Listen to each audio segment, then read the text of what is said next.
안녕하세요. 주식 클래스 주관정씨입니다. 다음 주 이제 1월 마지막 주 2월 첫 주로 넘어갈 건데 제가 제목은 힘의 분산, 쏠림의 반작용 이렇게 적어봤습니다. 시작해 보도록 할까요?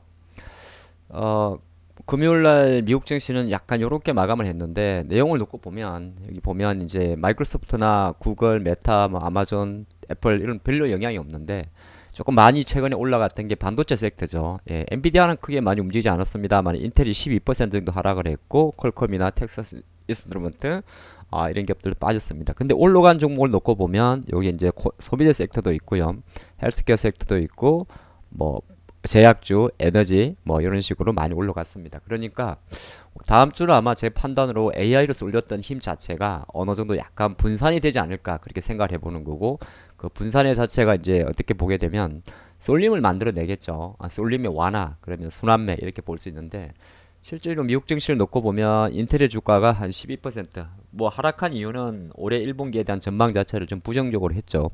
물론 인텔이 내려가도 아직까지 여전히 제가 반도체가 무조건 밀린다는 이야기가 아니라 어느 정도 엔비디아라든지 이런 기업들도 많이 올랐기 때문에 추가적인 상승에 대해서는 부담을 느낄 수 있는 거고요. 여기에 이제 수요 진작이라는 이슈가 있기 때문에 유가가 상승하는 부분 이런 걸 다 생각을 해보면 전체적으로 시장은 어느 정도 견조하지만은 S&P 500, 다우, 그다음에 나스닥 약간 그런 거 있지 않아요?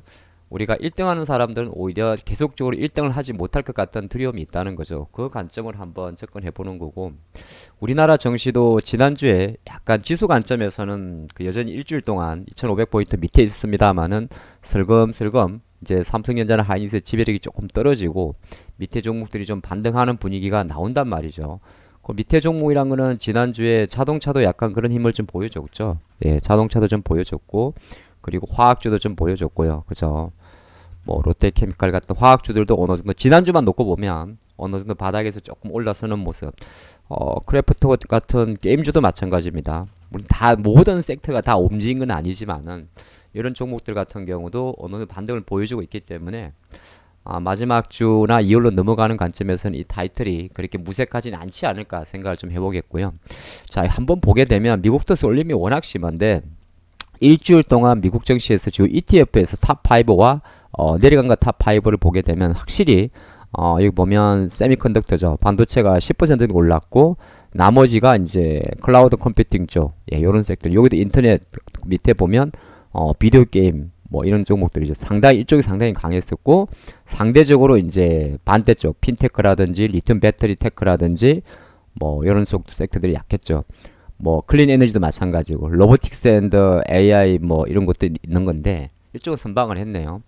근데 이제 이쪽이 빠졌기 때문에 이쪽이 오른다는 논리가 아니라 이쪽이 넘어서 올렸기 때문에 실제적으로 연초로 놓고 보면 미국 주요 ETF들인데 반도체 ETF는 10%, 자율주행이 마이너스 6, 인터넷이 3.8, 여기는 이제 메타 같은 게 포함되겠죠. 로봇, 그 다음에 사이버 보안도 AI와 걔를 좀 같이 했다 볼 수 있을 것 같고 뭐 한국처럼이나 미국도 2차전지 ETF 같은 경우는 거의 연초 이후에 최악의 성적을 보내주고 있습니다. 핀테크나 우주항공도 마찬가지 될 것 같고요. 그래서 미국도 실제적으로 어느 정도 쏠려 있기 때문에 좀 하락을 할 수 있지 않을까 그리 봅니다.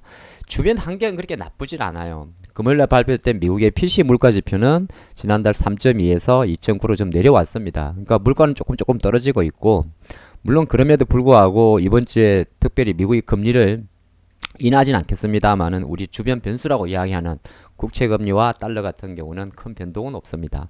이번 주 주간 일정을 본다고 하더라도 이제 월말 월초니까 월말 월초에는 두 가지가 발표됩니다. 한 가지가 주요국 뭐 유럽, 중국, 미국의 제조업 지표 그리고 월말이니까 미국의 고용 지표 이렇게 발표되겠죠.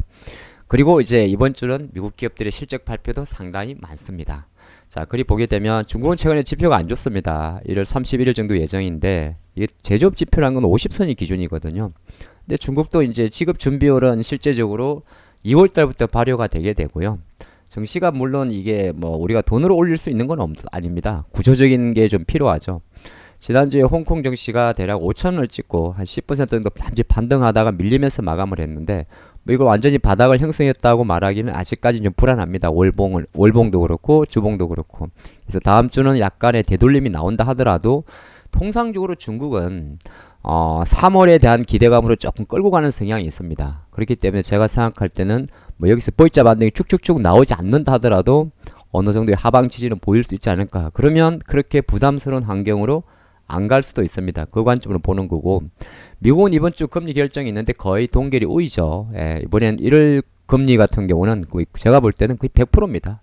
금리 동결 쪽으로 가는 그림이고, 1월이니까 점도표는 없을 거고, 파월 의장의 기자 발언이 있겠지만은 연초부터 파월 의장 입장에서도 그렇게 공격적으로 인하를 한다, 동결한다 말할 필요는 없겠죠. 거의 아마 물가는 천천히 내려가고 있지만은 우리는 조금 더 데이터에 의존한다는 그런 단어를 사용할 확률이 높습니다. 그런 관점에 놓고 보면 뭐 이번 이벤트 같은 경우는 지나가는 이벤트가 되는 거고요.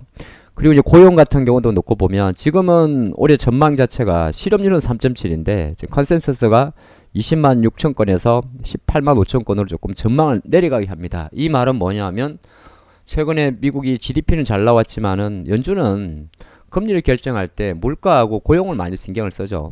근데 고용이 나쁘다는 거는 실질적으로 금리나 이런 명분도 또 가져오는 거기 때문에 물론 이렇다고 해서 무조건 당장 3월에 금리나 그건 아니겠습니다만 종합적인 데이터를 말하는 거고 조금 전에 봤던 대로 12월 달 PC 물가 지표가 내려갔고 했지만은 또 우리는 계속적인 데이터를 쌓아가야겠죠.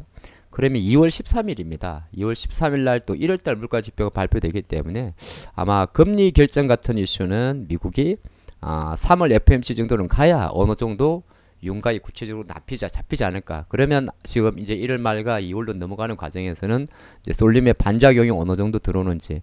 물론 쏠림의 반작용이라는 이런 것도 있어요. 한쪽으로 빡 치고 가다가 이쪽이 완전 주춤해버리면 지수가 약한 건 있습니다. 이게 왜 그러냐면 확실한 주도주가 있는 상태에서 빠진 종목이 있으면 빠진 종목들은 주도주가 빠진다고 해서 무조건 많이 올라가는 건 아니에요. 어떤 의미냐면 지난주 우리나라 한국 증시에서 예를 들어서 하이닉스가 주가가 급하게 떨어지지는 않습니다. 이런 거는 이제 대신 힘은 약해졌다 보는 거고 하이닉스가 급하게 떨어진다고 해서 뭐 LG화학이나 이런 종목들이 확 올라가지는 않아요. 천천히 돌아가면서 올라가겠죠. 하지만 이제 전체적인 밸런스 차이에서는 제일 주목하는 게 뭐냐면 우리가 ADR이라고 이야기를 해가지고 실제적으로 상승 하락 비율의 증가를 가져오게 됩니다. 지수에 느린 반등이 오더라도 상승 종목 수가 하락 종목 수보다 조금 많아지는 성향. 근데 이거는 지난주부터 코스닥에서는 좀 확인하게 나왔어요. 이미 코스닥은 지수와 ADR이 붙어 있죠. 이 말은 뭐냐면 코스닥은 2차 전지가 오르면 지수는 오른다는 겁니다. 그러면 2차 전지가 오르면 지수가 오르면 오히려 1월 달에 뭐 여러 가지 이슈 때문에 많이 빠졌던 아주 제가 아까 한 종목 하나 툭 떠 있었는데 비올 같은 이 의료 관련주들도 아직까지는 어디에서 봐도 시그널이 안 잡힙니다만은 1월 달에 시장 이슈라든지 지수 이슈 때문에 힘 한번 못 쓴 이런 종목들도 일정 부분 기술적으로 만약에 매수자가 잡히는지도 볼 필요는 있어요. 아직까지는 아무것도 잡히진 않습니다. 전체적인 요지에 대한 이야기가 되는 거고 다음 주로 넘어가게 되면 제가 일정을 다 이렇게 정리해서 올려두는데 한번 보시면 LNF는 이제 월요일부터 코스피에서 거래가 되게 되는 거고요. 그렇게 보면 페나케 이제 재료 자체는 없어지는 거고 포스뱅크라는 회사가 상장을 합니다. 그 다음에 아랍헬스 일정이 있는데 이거는 두바이에서 아랍에미레이트 두바이에서 열리는 행사인데 그 AI 의료 AI 쪽이에요. 그래서 국내 관련 기업에서는 딥노이드나 뷰노는 이번에 처음 참석한다고 해요. 제가 좀 많이 빠있던 종목들인데 의료 AI 종목도 워낙 1월달에 못 봤었기 때문에 한번 개별적인 이슈가 있다는 걸 체크해 보시면 좋을 것 같고 큐브엔트 같은 경우는 또 여자 아디들이 아니고 큰일 났네. 예, 아이들이죠. 예. 컴백을 한다고 합니다. 근데 최근에 주가가 그리 나쁘지는 않았어요. 엔터지가 워낙 많이 빠져서 그렇지. 예, 어느 정도 약간은 그리 기술적으로 자리가 그리 나쁘지는 않고 뭐 기관들도 좀 붙어 있기 때문에 한번 좀 보시던 분들은 또 이런 거. 근데 이제 그런 건 있어요. 이게 한다고 해도 이제 우리가 일정 매매라고 이야기를 하는데 무조건 주식 올라가는 건 아닙니다. 또 이게 시장에 이제 나왔을 때 뭐 우리 팬들의 반응이라든지 앨범 판매라든지 이런 거 연결되기 때문에 그런 거까지 체크하시면서 보셔야 되고 실적은 다음 주에 계속 이어집니다. 월요일에는 이렇게 금호수교나 쭉쭉 있고요. 화요일 넘어가면 관광 통계라는 건 보통 이제 전달에 데이터인데 12월 관광 통계니까 큰 의미는 없어요. 그쵸? 지금은 2월로 넘어가니까 하지만 일정으로 보시면 좋을 것 같고 GM 실적은 한번 중요하게 볼 것 같네요. 이거는 두 가지 관점이 있는데 미국의 GM 같은 경우가 보면 대표적으로 미국의 대표적인 자동차 회사죠. 대표적인 정도가 아니죠. 주가는 최근에 많이 멈춰 있습니다. 근데 요거는 두 가지 아이디어를 줄 수 있어요. 하나는 LG에너지솔루션에 대한 인사이트도 좀 가져갈 수가 있고요. 과연 GM은 앞으로 자동차 전망에 대해서 어느 정도의 생각을 하는지 주가는 사실 많이 움직이진 않아요. 그리고 다른 최근에 약간 이제 실적 발표하고 배당 이슈로 많이 올랐습니다만은 현대차 그룹 쪽도 간접적인 힌트를 얻을 수는 있습니다. 그런 거 한번 참조하시면 좋을 것 같고, 또 밑에 보면 수요일 날은 이제 중국 제조업이 있을 거고 금리는 거의 동결이고요. 삼성전자는 이제 다음 주 수요일 날 S24 시리즈가 출시됩니다.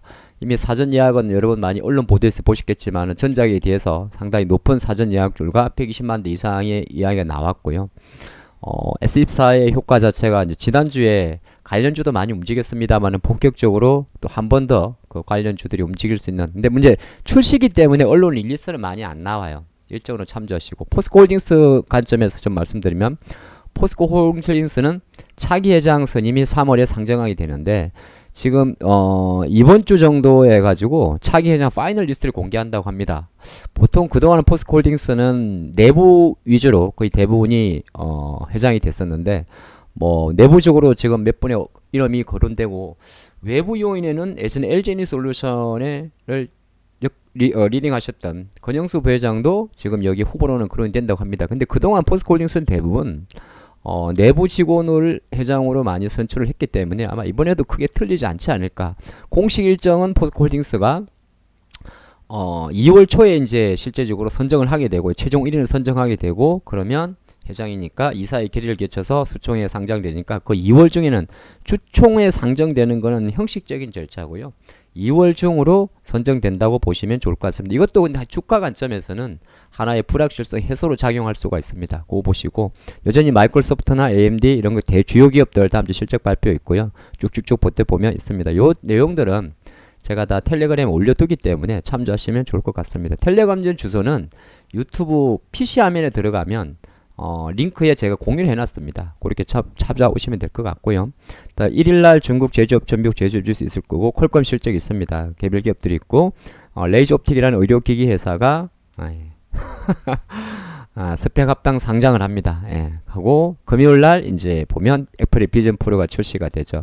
근데 요거는 이제 지난주에 엄청 많이 올랐으니까 주고 내 다음 주 월화수목금 대 오를 수는 없을 것 같고, 한편으로는 금요일날 출시기 때문에 제가 볼 때는 주 후반이나 만약에 주초에 좀 눌림목을 준다면 주 후반이나 다음 주까지도 좀 볼 수 있을 것 같습니다. 왜 그러냐면 우리가 애플이나 메타나 아마존의 실적을 미국 시간으로 1일, 우리 시간으로 2일날 확인할 수가 있기 때문에 아마 주 후반에 가도 이런 이슈는 있을 것 같습니다. 나머지 기업들 실적 발표 있고, 근데 한 가지 최근에 애플 이야기를 좀 추가를 하면, 애플은 주가는 최근에 이제 여러 가지 이슈 움직이는데 애플은 고민이 있습니다. 이 뭐냐면 하드웨어 같은 걸, 하드웨어 우리가 말 아이폰, 아이패드, 에어팟, 비전 프로 이런 걸 가지고 돈을 버는 구조는 어느 정도 많이 이제 사양화되고 있어요. 마진율은 여전히 40% 50%인데, 그럼 애플이라는 회사는 우리가 말한 애플 인앱 결제라고 하죠. 애플 앱스토어라든지 쉽게 말해서 서비스 부문에서의 실적을 많이 이제 체크를 하는데, 서비스 부분의 애플의 실적은 대략 마진율이 60% 70%가 넘어요. 근데 이게 어디에 걸리냐면 유럽 같은 데 이런 데서 애플 규제 이야기 많이 나올 겁니다. 반독점 규제. 그런 거에 좀 발목이 잡힙니다. 그래서 애플은 마냥 우리나라는 달리 이렇게 많이 올랐다고 해서 무조건 비전 폰으로 가서 올랐다고 말하기는 좀 그럴 수 있고, 그럼 궁극은 뭐냐? 애플의 주가도 약간 주춤할 가능성은 저는 있다고 봅니다. 그래서 애플의 주가가 움직일 때 국내 예를 들어서 애플 관련주나 이런 기업들의 주가 연결고리가 조금 작은 거는 바로 조금 전에 말씀드렸던 주가가 오른 것이 아이폰이 많이 팔리고 그건 아니라는 거죠. 그거 한번 체크하시면 좋을 것 같습니다.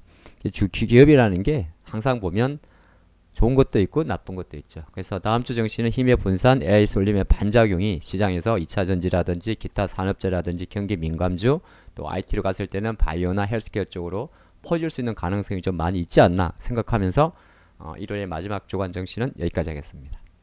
양봉입니다.